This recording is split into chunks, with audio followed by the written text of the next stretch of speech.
Okay, good morning, everybody, and welcome to another edition of the New England Chapter Connects. My name is Tom Modzalewski. I'm the chair of the APWA's New England Chapters Education Committee, which helps organize these sessions. Our topic for today is Shine a Light on Public Works Successes. This is a very timely discussion given that we just celebrated National Public Works Week. And I'm sure, just like our locality, many of you are going through the budget process. So shining a light on public works successes is a very important topic when it comes to receiving the benefits for the tax dollars that our residents pay. Quick overview of the session. Public works and facilities departments are essential to community well-being, yet they often receive attention only when challenges arise. In an era of low public trust and increasing budget, workforce, and environmental pressures, local agencies have a powerful opportunity to build credibility by clearly defining and consistently meeting service expectations for their assets and facilities. This session will provide practical strategies to improve efficiency, transparency, and accountability. Today, you will learn how to establish realistic service levels, understand and leverage the connection between funding and expectations, and use data to develop and sustain strategic asset management plans. You'll leave today with an understanding of how these concepts can strengthen public trust, increase your ability to deliver dependable service over time, and protect public investment and ensure community assets are effectively managed. Just a couple of things before we get started. A special thanks to our APWA New England chapter sponsors. Without their support, we could not bring all of the valuable programs and events to our members and the public works community. All chapter events are made possible because of generous sponsor support. Their continued investment in our chapter is very important, so thank you very much to our chapter sponsors. We hope that you all find today's session of the New England Chapter Connects worthwhile, informative, and a good way to stay connected. This is our last session of the Spring 2026 series. Be sure to check us out on September 24th for our first session of the fall series. If you miss a session or would like to replay a session for your staff, all of the New England Chapter Connects webinars can be found on the New England Chapter website. Lastly, please visit newenglandapwa.org. newengland.apwa.org for more information on becoming an APWA member, upcoming New England Chapter Connect sessions, and becoming an APWA sponsor. Now let's get to today's session by first introducing our speaker. Luke Anderson is a public infrastructure consultant for Brightly Software. He comes from a background in energy, automation, and HVAC controls and has been with Brightly Software for 15 years. Luke lives in North Carolina with his wife, Alex, and two children, Everett and Elizabeth. So, Luke, the floor is now yours. Thank you. Thank you. I didn't realize how much I disliked that picture.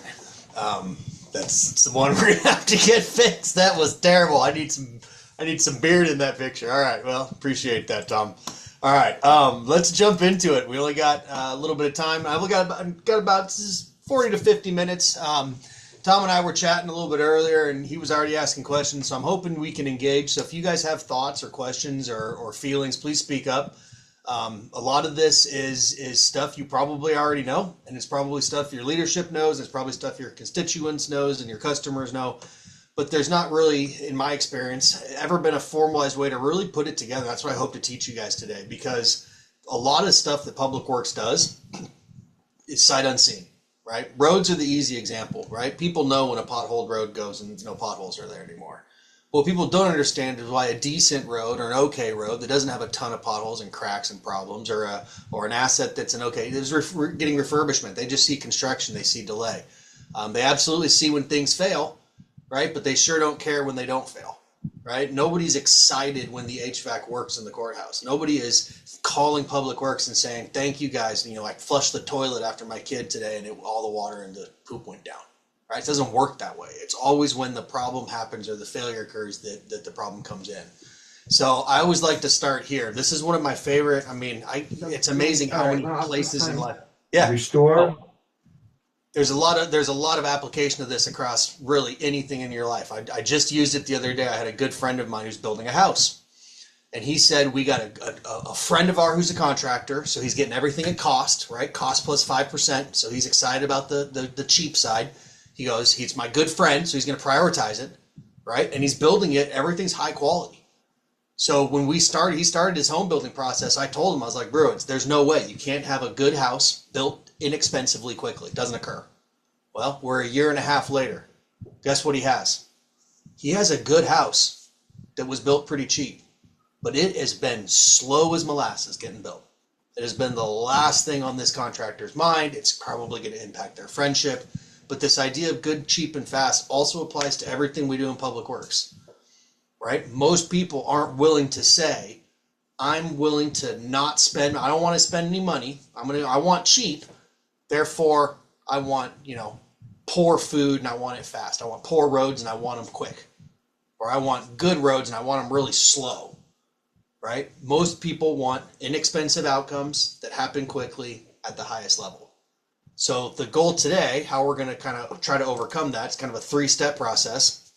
I'm going to talk a little bit about what a line of sight is and how we create it. We're actually going to walk through some examples. In the workshop, I sometimes do this live. We actually do a workshop after this where we can actually pair up, we actually build this out. But we'll just do it kind of virtually today. And at the end, we're going to talk about how we take that established service level and actually apply it to operations, actually apply it to our work order team, apply it to our work order staff, apply it to our operations team, apply it then now to the capital side, right? How do we justify funding? How do we staff? How do we allocate resources? So that service level we're going to create at the beginning is going to apply to a lot of other things at the end. Again, there's a chat if you want to have questions. I think there's already some questions coming in. Nope, we're good. All right, if you have questions, send it in. Otherwise, we'll just we'll chug along. So starting off, what is a service level? Most people probably understand service level when you think about your HVAC contractor for your facilities department. Is there an 8-hour response? Is there a 2-hour response? Is there a 48-hour response? Is there a 7-day response, right? There's a tier, and you pay more based on the level of service that you're asking for your vendor. And it's very similar to that, right? The whole idea is a standardized source of truth that's a documented kind of approach that says this is what we are expected to do, very clearly, very well defined, to make sure there's accountability both for the people doing the work, but also on the accountability from the customer and the funder to make sure everything is in alignment, right? We can't have expectations that are here and then fund a tax level that's down here. It doesn't work that way. So when we define what a service level is, right, if we don't have one, there's no scale, right? Everybody wants everything now. Everybody wants everything immediately, and everybody wants everything for free. So when we start to establish a service level, we start to even out what that scale looks like. So there are a few major elements that go into kind of building this so we can establish that scale. It starts with kind of 4 key points. So first is the expectation. We're going to get into great detail on each 4 of these, so we'll just kind of breeze over them right here at the beginning. But understanding expectation, right, that's both from your leadership, right, the check signers, the boards, the elected officials, also from the customer. We would hope the elected officials always speak for the customer, but that doesn't always apply. But we have to understand what the expectation is from those 2 groups. We have to benchmark and establish what the KPIs are, what the metrics are, what are we going to be judged by? How do we know we've done the job that we're supposed to do? We got to establish what it is that we need to do that job. So if my job is to maintain a parks department at a certain level of condition and mow certain X amount of times, that means I need X amount of mowers, I need Y amount of people to be on those mowers, right? What are the resources in order to achieve the things that we need to do? And then what are the costs that are available? If I've got 1,000 acres to mow and I can afford 1 mower, well, then my service level needs to be adjusted because I physically would not be able to achieve a single mow per day, right? I would not be able to achieve that level of service. So when we build it all together, it starts to create kind of a decision logic and a formation where we can use to hopefully fall back on when we're having conversations about capital, staffing, work order process, work order documentation, things like that. So let's start with an example. I have a wedding coming up. I have 4 weeks. June 23rd is when we leave. The wedding's on, I think, the 30th. So yeah, it's right about a month, right? 28th today. Right about a month to lose. Probably I'd like to lose maybe 10 or 15 pounds.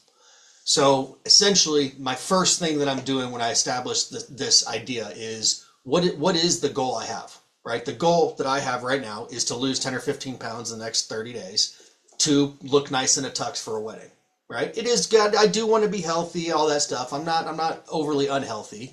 Ultimately, my main goal is not to be a bodybuilder, right? I've not made that a goal. My goal is not to run a marathon, right? That's not my goal, right? My goal, my expectation is to lose a little bit of weight. So next thing I want to do, what are the things I need to do to achieve that, right? If I was going to be a bodybuilder, if my goal was a bodybuilder, I would need weights, I would need protein, I would need meal plans, I would need all sorts of resources, right? If I was doing the running and the marathon, a different set of resources, shoes, accident, all the time, all those types of things. In my case, I need probably a better diet and cut out beer, right? It's probably the two things I need to do in order to do it, right? What equipment and resources? Probably not much. Probably can lift a few weights, which I already have. And then finally, how much time do I need, right? What type of time am I going to allocate to this? I'm not going to be doing daily meal prep with chicken and rice every day like the bodybuilders. I'm not going to be spending 4 hours running every day. This is probably a 10 to 20 minute a day allocation. So now, does that fit? Am I able to allocate 20, 30 minutes a day? Yeah, I can. I can do a little bit better eating. I can cut down my alcohol, and I can do a little bit more time in the gym. Now, if my goal was to be a bodybuilder, and I said, what are the things I need? And I listed everything out, and I said, okay, how much time do I have available? I got 2 kids. I got a 7-year-old and a 3-year-old, right? I got a wife that runs a law. I decided to be a bodybuilder, but all I had time was 30 minutes a day. I would need to adjust my goal, my service level, what I'm trying to achieve based on the allocation of the resources and the things that I have around me. So that's exactly what we want to try to do based on what is expected of the roads department, water, sewer, parks and rec, facilities, fleet expectation, everything that you guys are managing within a public infrastructure, right? So the first step, and oftentimes the easiest step in local government, whether you're municipal, state, city, county, federal, whatever it might be, probably not federal, but I'd love if federal government would do this, but is going to be to understand the expectation. So most of the time, that's your mission statement. When I do this in person, I always ask how many people within their department have a mission statement. So you've got your mission statement for the city of Andersontown, but as the public works director of Andersontown, I have my own mission statement separate. Not many people do. That's okay. It's totally okay. This is the mission statement of the city I live in. I live in Holly Springs, North Carolina, a little residential suburb that's bustling with new biomed stuff. But essentially, you can kind of see their commitment, their pledge. Holly Springs delivers quality, affordable service to ensure health, safety, and well-being of citizens, collaborating through the community to ensure economic, social, and environmental vitality. So a lot to pick apart, very verbose, a lot of words there, a lot of what some might call fluff. But a lot of things that we can hang our hat on, right? If we're making an argument about funding for something related to health or safety, it says it right there in the mission statement, ensuring health and safety. It should be a pretty obvious argument, and our town is very good with that, about making sure those things get funded. So this is a group, so I work with a friend of mine who is the general services director over in Natick, Massachusetts. And he and his facility department oversees schools and the town facilities. They have developed their own mission statement, which I thought was kind of cool. I'm not going to read it verbatim for you guys. I'll definitely share these slides, and he'd love to talk to anybody. He loves talking to people about this stuff. He teaches a class over at the Maritime Academy on facilities management. But one of the things that's interesting I noticed about him was down here at the bottom, while maintaining fiscal responsibility in accordance with policies and procedures set forth by the town. And I thought that was a great little piece, right? While maintaining fiscal responsibility, because it's admitting to the fact that they don't have unlimited dollars. So the things that they're going to have to do, so they're going to provide satisfaction, recognize and meet the needs, provide safe and comfortable environments, but all while within the confines of the available funding. So they're kind of setting everybody up to make sure we understand what it is that we're trying to do. So once we've established our mission statement, the next thing that we need to start thinking about is what are the things that our mission statement are going to be measured by, right? What are the things in our mission statement that we need to maintain, and how are we going to measure it? And that's all falls back on what we call a KPI. So a KPI is what people refer to as a key performance indicator. So once we understand that mission statement, we start to identify what are the indicators that we're going to track. And this is not an easy task. A lot of organizations that I work with actually do this by committee. And I think that's the best way to do it. If you've never had a KPI, and if you can think of a few, great. Put them on paper, try to get them pushed up, try to get people to buy in. A lot of times we need multiple stakeholders. There's three, maybe there's four on here, I can't remember. But there's a number of key things that we have to remember about any KPI we create. The first, it has to be tied, right? It has to be tied to what we're talking about. So if I'm thinking about building safety, if I'm thinking about road safety, if I'm thinking about maintaining a certain level of road condition, like a PCI, right? Our goal is to maintain a PCI of 70. Our goal is to maintain water pressure of X, right? If we have certain goals we're set, how do we measure it? Well, it has to be tied to it first of all, right? If I want a road that has no potholes, that's my objective, is 0 potholes in my road. I would need to track how many potholes we have, right? I wouldn't track how many miles of pavement we own, right? Miles of pavement doesn't tie to number of potholes. So KPIs must be tied. They must be measurable, right? We can't have a goal of saying, I want my citizens to feel good about my roads, right? There's no quantitative number to say, how do citizens feel at any given time? We can't measure it. We can do surveys, we can get a general sense, but it's not quantitative. And then finally, there's 2 types. There's leading and there's lagging. There's indicators that tell us we're doing a good job and we should expect continued growth. And then there's indicators that show us historically we did a poor job and now we need to fix things. So a good example of the latter, of a lagging indicator, would be response time, right? What's the response time when a pothole call comes in? What's the response time when a down sign or a hydrant flood, what's the response time to certain type of work, right? 7 days, 10 days, 15 days. That's after the job was done, right? A leading KPI, right? One that's on the front end, is one that's going to tell us something might be occurring later, like planned maintenance percentage completed, right? If I own a truck and over the past 2 years, I've had 20% of my oil changes completed, that's a leading indicator to tell me that the life of that truck is not going to last. So there's different types of indicators that can be used different ways. But it's interesting because I have a lot of conversations about KPIs and how to kind of track to set this line of sight. So I've heard some good stories. So I want to share 2 of them with you. We'll take a little pop quiz. The first one was, this was a presentation I was listening to, and we were at a little table at one of the conferences, and one of the guys was talking about his KPI of street lighting. Their goal was to maintain a certain percentage of all streetlights had to be on at nighttime hours across their municipalities, like 93% or some weird 92.8, something like that. So right now, what he was tracking was the number of lights that they owned that had been replaced with LEDs, right? Because those LEDs to him represented lights that didn't go out, like his halogens and his other lighting types where he had disposable bulbs. So those LEDs, he was like 70% of his way of tracking, getting that converted. So I asked him, I said, well, how many lights are out right now? Like how many of your 92.8 that have to be on, how many do you have that are out? He didn't know. They didn't have any metric that showed how many were on or off at that time. That's what they were tracking, was the LEDs. I didn't say this to him in person, but I was like, that's a terrible KPI.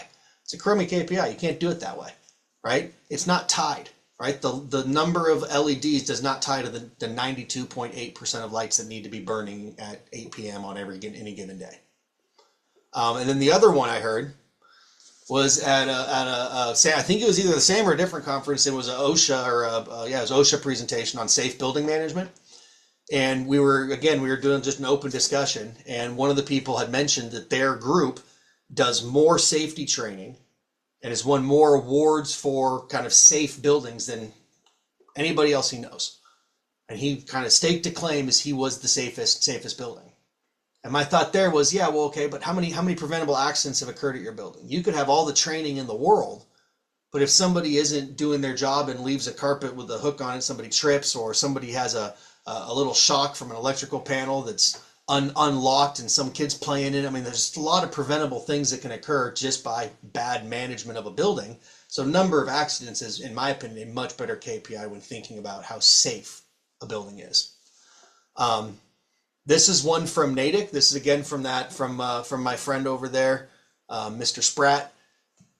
This was looking at all their custodial they had to do, and it was really comparing where they had square footage gaps. That's what those big red ones are, right? If the town expects schools to be cleaned at a certain level, or if towns expect the roads to be maintained at a certain, any expectation at a certain level, what we're trying to do is we're trying to find data that shows us what does it take to maintain that in the industry, right? If it takes 50 people per million square feet to maintain a certain level of cleaning, and I've got 20 people, right? Now we can start to have that conversation. He did the same thing with his operations team, his central plant team. So he benchmarked what maintenance level was. This was all from APA. This is all public data too, so I encourage you to kind of use these same resources with ISSA and APA. But it gives us benchmarks. Essentially, his funny part about his staff, he had 6 people on staff. Right? 6 people, put them directly in that crisis management zone. When he presented this, he didn't have these numbers up here. He asked them, where do you think we are? Most of the leadership in town thought they were all a 3, mix of reactive and preventative. They knew they weren't best practice. They knew that, but they definitely didn't think they were in crisis management mode. So kind of illuminating that expectation. So we identify our goal. We identify our objectives and set those benchmarks. Now we have to start identifying the services that are tied to those objectives. And this is, to be honest with you, this is the fun part, right? This is the part that most people end up, it's the part you guys as a group already know, but it's the part that you now get to convey to leadership and they get to have a conversation with you about. It's the robbing Peter to pay Paul type conversation. Right? So we have defined what my goal is, and we have defined how we're going to measure it. So some great examples are things like roads, road conditions, building conditions, building safety requirements, looking at pressure levels in water, looking at level of grass in parks, looking at level, how good do the baseball fields need to be? Are these MLB expectations? Is this college level expectations? Is this where are we on these expectations of grooming and lining? What are the expectations? Once we now establish that, we establish what the benchmark is, and it says, okay, if we've got X amount of parks and we require Y level of requirement, that's going to create this level of resource. More than likely, you are not going to have that level of resource. And that's expected, right? Most of the time, local government is not the type of organization that is able to maintain a high level of service across every operation in every organization, right? When we think about pharmaceutical, hospitals, other types of critical manufacturing, things like that, when you talk billions and billions of dollars in revenues and profits, they do have that ability to maintain everything strictly at an extremely high standard. Think Apple. Right? Apple doesn't have certain factories where they go, well, maybe they do, but they don't have certain things where they're just like, we're okay with stuff not being very nice in this store in Illinois, but this store in North Carolina, that's going to be real nice. That absolutely has to happen in government. We have to say, my road budget is $1 million. I've got $5 million of need. I can't do everything, so I'm going to have to make considerations. So when we establish this service level, this is the piece now where we have to start to consider, are the expectations we just set, right? The exercise we just did to set the KPI to understand the mission statement, are those costs available? Can we do it? And are you willing to fund it? Because if you're not, we need to go back to the drawing board and reset what our benchmarks are going to be, because if our benchmarks are too high, we're just going to continually miss, right? So it was interesting when I go through this whole piece, when I talked about this idea of line of sight, right? Connecting the mission to the funding and to the operation. I wanted to connect it directly to something that can be related to an organization, right? So I wanted to do this as a workshop so that we could tie us all together. So instead of the workshop, I'm just going to pivot. There's about 6 more slides on this topic, but it's going to walk us through the exact steps. I'm going to show you guys the work that we did in order to create it. So the first thing we're going to do is we're going to start with that expectation from the city of Holly Springs. So there it is at the top again. And what I've done is I've pulled out 5 different pieces of it. I'm calling those my mission kind of quotes, my mission statements. Health of citizens, ensure well-being, ensure vitality economically, environmentally, and socially. Right? So those are the 5 things I'm going to focus on. Most of the time I tell people in my workshop, just pick 2 or 3, maybe even 1 at this point. Right? Ultimately, you're going to want to have as many as you can, because I'll show you why and how they all connect. But we're going to take those, and the first thing we're going to do is we're going to create what we're going to call kind of those levels of service that we're going to build our benchmarks on. So just thinking out loud, if I'm thinking about the health of citizens, right, and I'm thinking about stormwater, or I'm thinking about buildings, or I'm thinking about roads, what is something that's related to health that's related to stormwater? That's pretty easy to do, right? We probably want to minimize flooding or have X amount of flooding events. We want to have buildings that are safe and free of hazards. We want to have roads that are free of hazards. We want to have roads at a certain level of PCI. We want to have clear indicators and markings, right? So we want to define what those levels of service are that we can measure, right? We can measure what percentage of our roads are marked and what percentage of those markings are visible at night, right? That is not difficult to metric. It just takes money and it just takes time to go get that data. But we can then use that to say, if the health of our citizens, if we are tying that to visibility on roads at nighttime, and 80% of our roads are unstriped and invisible at night, we can help to justify that funding. So there's a lot of different ways once we start to create these levels of service. I just created these 4. Again, I would work, this is when I did this with Natick. They were really focused on facilities for this exercise. So these were his 4 that he kind of took out of this when we did this together. So they have a commitment. Some of their buildings are community shelters in case of storms. They've also, a lot of those school buildings are community buildings. So community resiliency was a big piece. So that was one of the service items he had tied to economic and safety. Sustainability, so best practice when buying new equipment, best practice with certain types of fuel oils, things like that. He also wanted to make sure, when he talked about social vitality and economic, that people enjoyed their buildings. So he surveys people. He doesn't survey every single person that walks into every public building, but he surveys certain people, he surveys groups, he surveys people that rent the buildings. So he's able to maintain what is positive. Positive is a 4 or higher on all surveys that he gets out of 5, right? So he has a metric that he ties to that. So one of the metrics I get a lot that people ask me about is building comfort, right? We want, one of the things about maintaining assets is having a level of comfort, with road comfort, right? It has nothing to do with PCI. It could, it's tied, but road comfort. So you can have kind of quantitative ideas, as long as you can put some sort of metric on it. You can put some sort of foundation on it.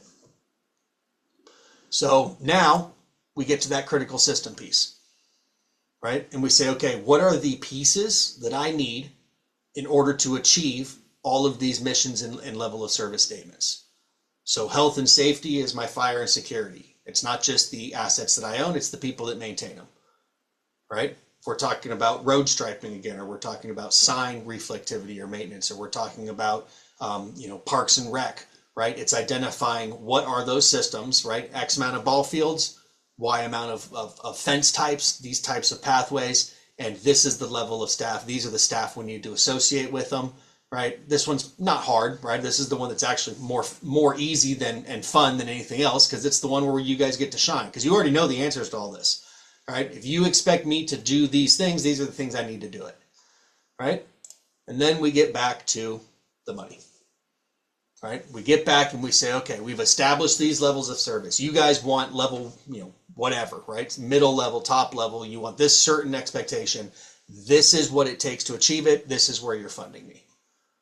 Right? So in a perfect world, right? In a best case scenario, you guys are walking up, you're taking this budget request, right? You're going to that board, you're handing it to them, and it's directly connected to that seal, that mission statement that's right behind them on the wall, right? It becomes an absolute no-brainer because there's, first of all, you're not going to be requesting things outside of that, right? Once everything gets funded that needs to get funded, then we get to have our vanity projects, right? But we're tying that information in. And why are we tying it?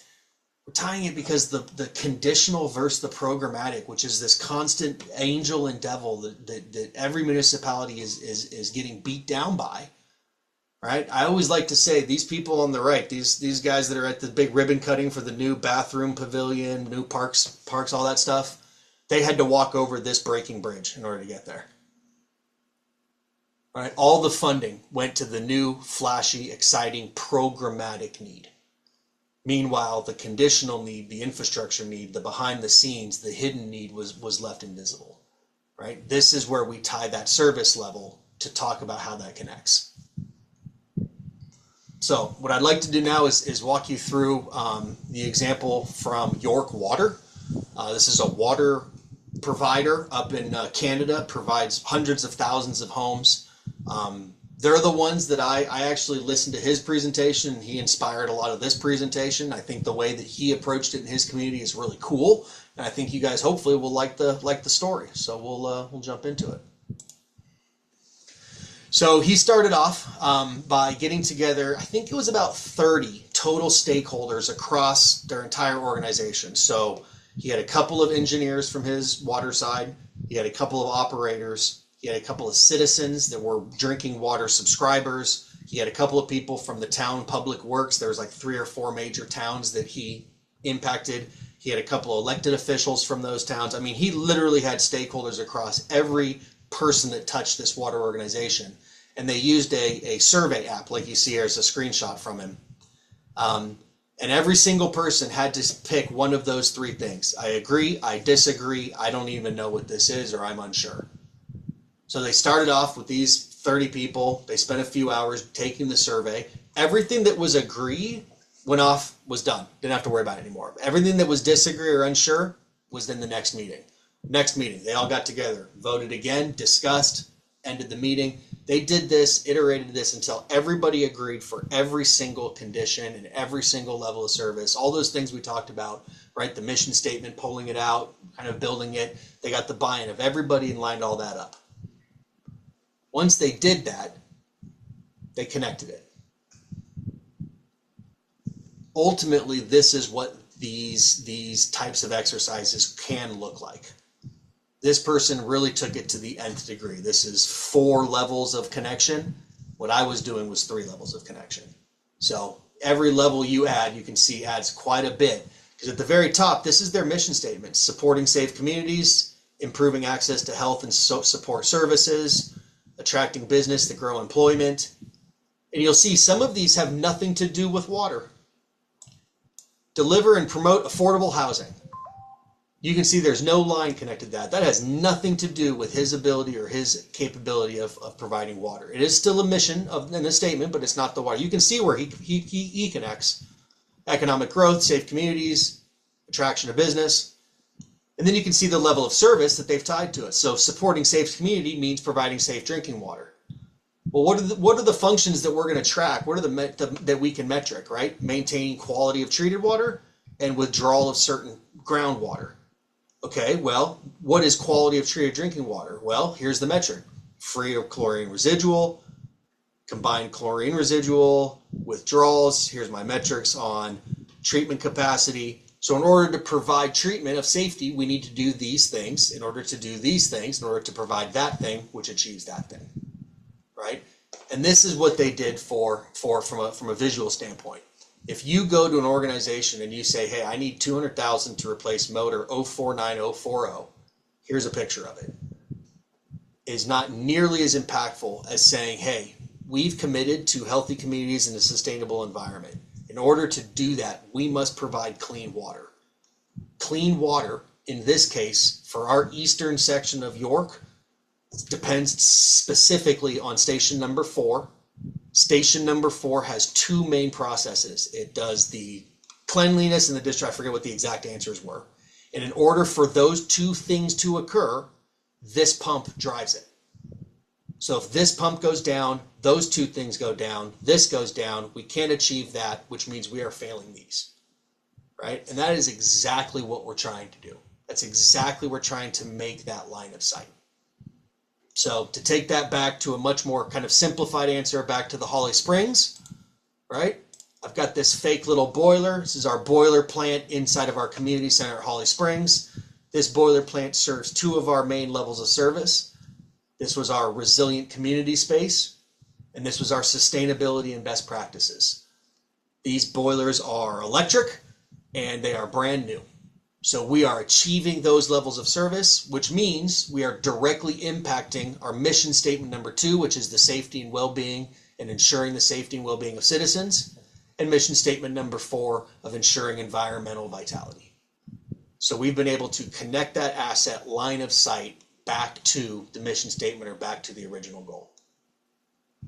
So when I built this kind of whole conversation, I did this presentation with the guy from York. I've given this presentation a few times, but when I was building it a few years ago, I was talking to my wife about it, and I was kind of walking her through it, making sure it made sense. And she says to me, she goes, that's like Amazon. And I was like, okay, I don't know what you mean, but please go ahead and expand. She goes, on Amazon, I go on and I order a whatever, chapstick. We have a 8-hour kind of same day delivery here. We have a warehouse about 10 miles away. We get chapstick. If there's chapstick on our door within sometimes 45 minutes, sometimes 3 hours, right? Order on the door. She's the citizen. She does not see anything that happens beyond that.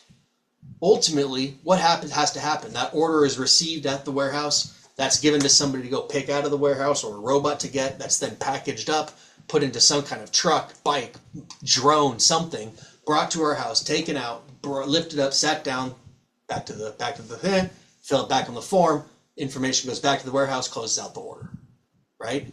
It's exactly the same thing. Citizens don't see the individual asset. They don't see the process that goes involved with all of it. What does my wife see? What does the citizen see? She orders it, she got her chapstick. That's the expectation. That's the service level. That's the outcome that they need, right? They're not looking at each individual system that has to operate individually and correctly in order to provide that service level. That's what the line of sight achieves. It ties the individual assets and the systems, what that supports, and the systems related to what we just achieved. What are all the processes and things that go into you waking up in the morning, getting in your car, driving here, and not thinking about the road? Because that's what we want. We want you to not think about the road. We want you to not think about the water. We want you to not think about the parks, because you show up and it does exactly what you expect, right? So that is really what we want to try to get to when we are establishing and building what a service level is, right? Once we've built what a service level is and what our expected service level is, how do we now apply this to operations and capital? And this is the big this is a whole nother conversation. It's a whole nother hour presentation. So I'm going to give you just the kind of condensed Cliff Notes version of it. But we establish the service level, and we then apply it across all 3 aspects of our operation. So the first place that I typically encourage people to apply their service level is at the asset data level, at the asset register, your GIS system, your work order system, your Excel file with your assets in it. If your service level dictates any kind of management or maintenance or any kind of best practice around keeping the building occupied, which it should, you're going to need to know what you own, right? If your goal is to maintain roads at a certain level of PCI and you don't have a list of roads, that's kind of step 1, right? It's kind of step A.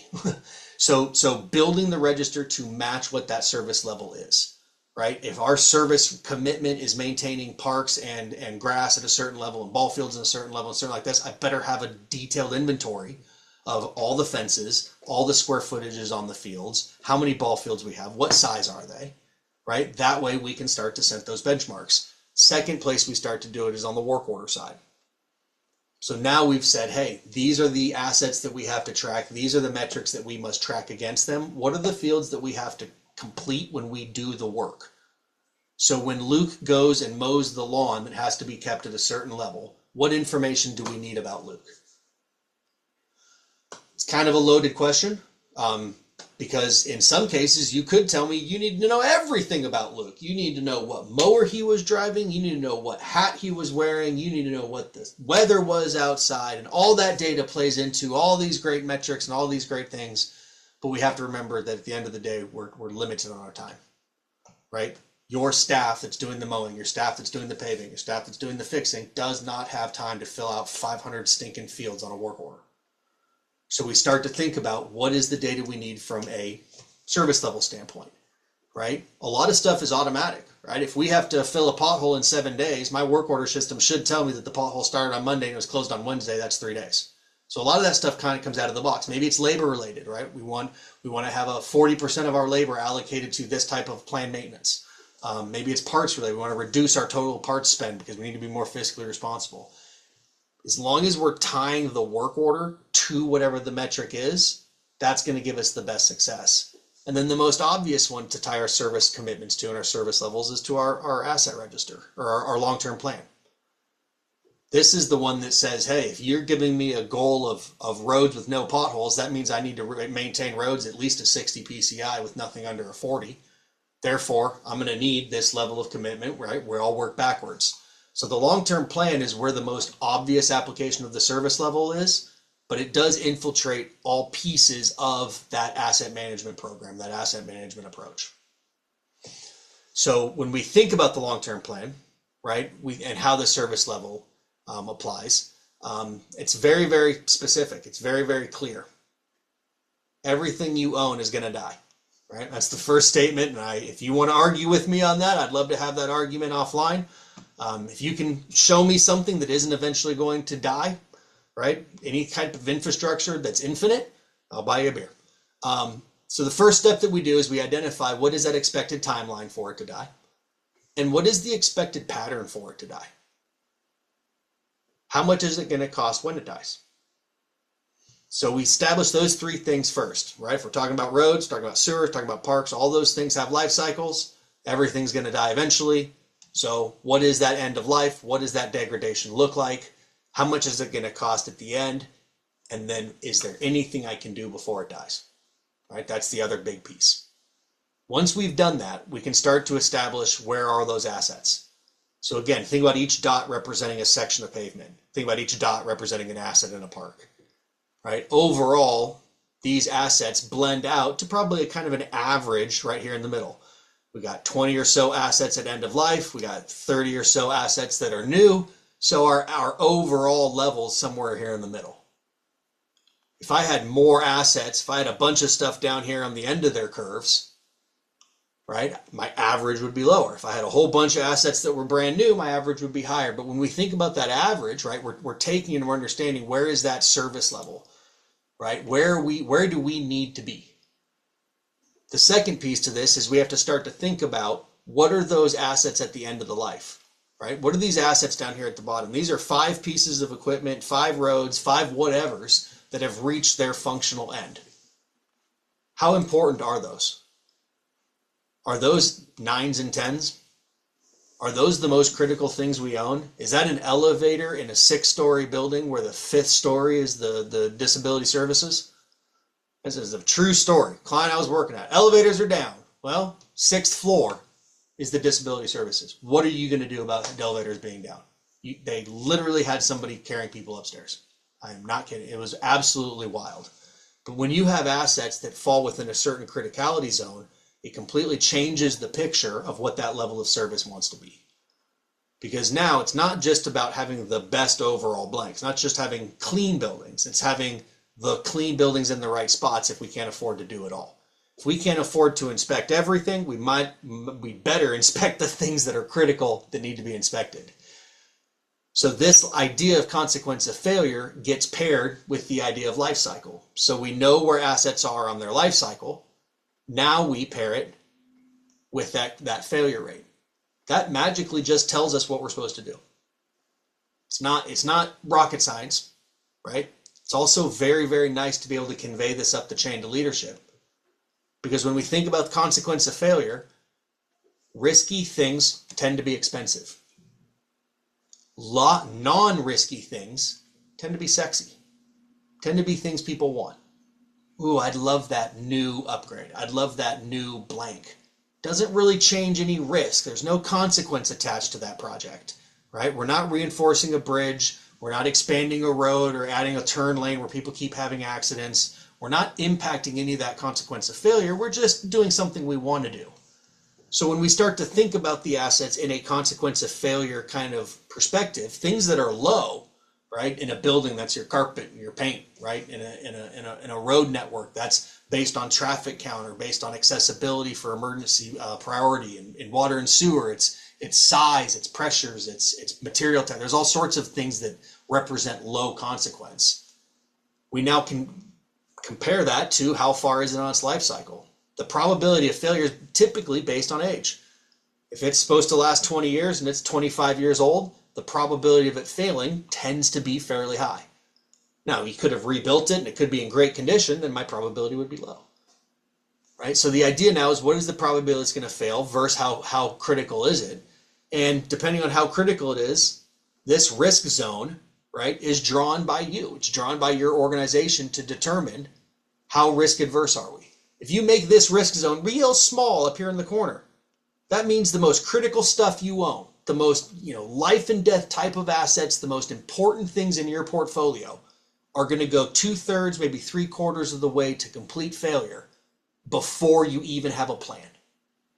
High risk zone doesn't mean you're replacing it early. It simply means there's a conversation, there's a plan for risk and renewal. It means everybody's already aware that there's going to be a $200,000 project coming. We've got financing set aside. We've got something happening. We're working to make sure that we are not going to let this highly critical asset, we are not going to come in on a Monday morning with it failed. Right? I just had a conversation yesterday with a guy whose boiler at their facility last winter, February, I guess not last winter, it was this winter, technically, it's 3-4 months ago. 3rd, 4th week of school, came in Monday morning, boiler had not operated, not connected to building automation, all alarms had failed. It was an old boiler, been asking for years. $80,000 a week for their rental. The whole project was $250,000. They estimate 8 to 12 weeks. They're going to spend 3 times the amount of what they would have spent on the replacement if they had done it proactively, simply because, as his quotes, we didn't have the money to do it, was the reason. 1 more year is what they said, 1 more year. That's where we're spending money on low and medium risk assets, because we just don't have a plan for the mitigation and the renewal. So when we think about this in an asset register standpoint, asset data, we start to think about a whole lot of different fields that can come into play. So this is where it kind of starts to get fun with your service level, because if you've identified service level related to efficiency or road comfort or ride comfort or pressures, right? That's what you're naming out here, right? Maybe it's capacity, it's accessibility, equitable distribution. So you're taking these and you're saying, okay, well, if capacity is my goal, then I need a data point that can tell me whether capacity exists, doesn't exist, too high, too low. I need a data point to show me if this asset impacts safety, if it impacts any of these different things I'm tracking. So I've got a very simple example from a sewer department. So this is using some sewer data, some NASCO data. So you can see, starting on the left, is just the ID number of the pipe. This is the length of it. So this could apply to a road as well, right? When it was installed. This is their condition rating from a 0 to a 5. This is the material of that pipe, which is a very important thing because they've got some regulation they have to follow. One of the service levels they have is a commitment to no lead and copper within certain years. They've got diameter. They've also got location, environmental, and positional risk scores. So these are 3 things, again, they've committed to 0 overflows into public waters. So that's an environmental and a location risk score. They've trying to commit to not tearing up roads after the DPW does it. So that's where they have their positional rating tied to some of the work that their pavement team is doing. And then they also have this access here, which kind of helps them guide, is this a pipe that's normal access or difficult access, which, increases the price for them. So this is the type of data when they've established their service levels. They've said, these are the things we've committed to. These are the benchmarks from the EPA. These are the benchmarks from our pavement team and our goals for how many how many cuts they want to make in a year on roads that have been refurbished or refreshed within 12 months. So I think the commitment was 1 or less. So they wanted to minimize that. They had a number of things. They've tied it back to their assets. And now what they're doing is they're visualizing what that level of service is. So right now, their assets are in very poor condition. They are allocating $500,000 a year to maintaining and capitalizing. And essentially, that is the condition that they can maintain. Probably not in perpetuity. There's probably a point where these are going to start to eventually die off. But this ultimately is the bare minimum budget to maintain the level of service we have today. So if we go through this whole exercise and say what we have right now is what we want, it is acceptable, we want to snapshot this and continue it, jackpot, right? We know exactly how much to fund in order to achieve that. We've tied the level of service to that level of funding. In many cases, that may not be the outcome. So the need now is to increase the level of funding and to see what that level of service increase is. So same idea, taking that, increasing that overall level of service here on the right. And that's going to be kind of my final note here. I think there's a final note here that when we think about level of service, it is the condition, right? The condition of the roads, the condition of the parks, the condition of the assets, but it's also all of that other stuff that I talked about earlier. So, when we think about, parks is a great example, right? Capacity in parks, right? Pre and post COVID, the amount of park usage skyrocketed. If we've got parks that are allocated, they could be in excellent condition, but the demand at that park or the demand in that area far outweighs the capacity for that park to achieve that need. That asset could not be achieving its level of service, right? So when we think about something like that and we see a graph like this, let me go back to it. We see a graph like this that says my assets are achieving a low level of service. That may or may not mean that the condition is poor. That just means that the goal that asset was set out to achieve, it's no longer achieving that goal. And that's really the hope, is that by combining these two methodologies, right? By combining these two things of how to establish a service level, right? How to link the asset to the mission, to level of service, and then how to tie that into the process of operations and capital.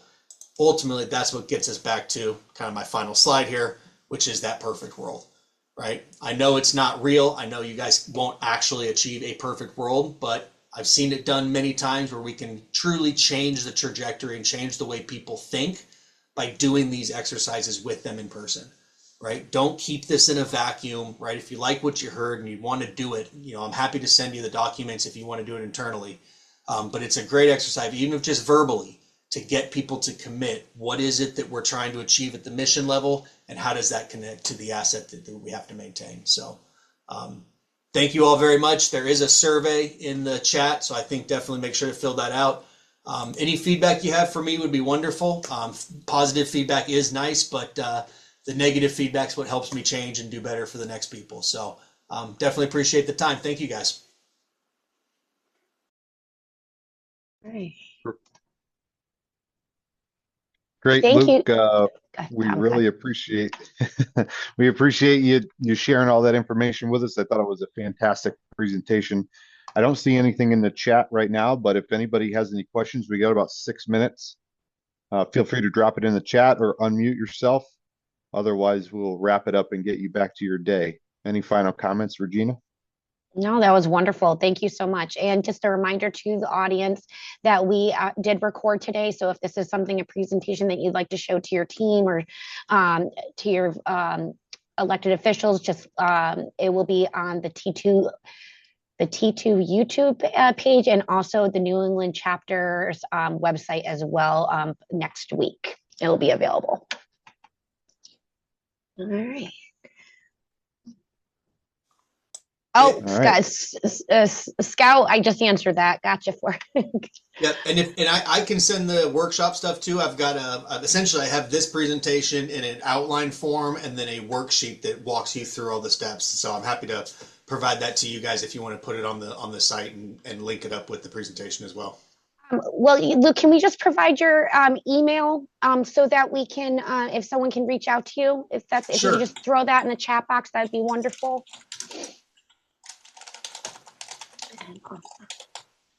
All right.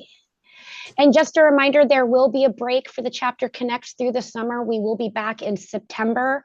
We'll be holding 3 sessions, September, October, and November. All of those registration links are open if you want to plan ahead. And, have a wonderful summer, everyone. We'll see you in the fall. Thanks, everybody. Thanks, Luke. Awesome. Thanks, guys. Appreciate everyone. All right, Thanks, bye-bye. Regina. Bye.